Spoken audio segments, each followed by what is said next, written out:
L'ancien président égyptien et son premier ministre ont été condamnés à mort ce samedi, mais aucun des responsables du gouvernement qui avait été déclaré coupable de la mort de centaines de personnes lors des manifestations de la place Tahrir en février 2011.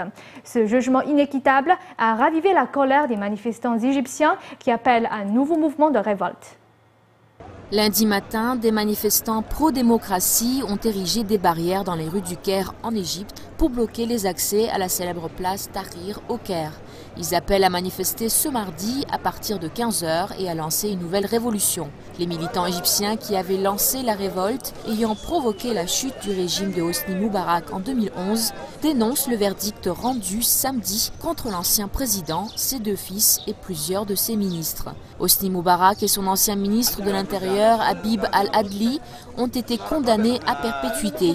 Mais les deux fils de Hosni Moubarak ainsi que 6 responsables de la sécurité poursuivis pour meurtre après la mort d'environ 850 personnes pendant la révolte de janvier-février 2011 ont été acquittés. La peine de mort a été réclamée pour les coupables. Ces verdicts, qui n'ont désigné aucun responsable direct de la mort de centaines de manifestants, ont provoqué la colère.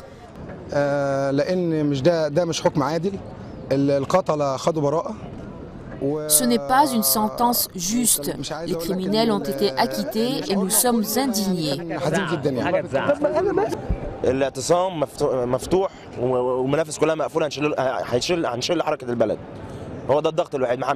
La manifestation continuera indéfiniment. Nous arrêterons la circulation, nous fermerons les avenues qui vont à la place. C'est le seul moyen de pression. Ce nouveau mouvement de colère a éclaté après le premier tour des élections présidentielles. Le second tour se jouera le 6 et 17 juin prochain entre Mohamed Morsi, le candidat des Frères musulmans, et Ahmed Shafik. Et bien que ces premières élections libres étaient applaudies par le monde entier, on se demande comment un ancien ministre de Moubarak pourrait bien lui succéder au pouvoir.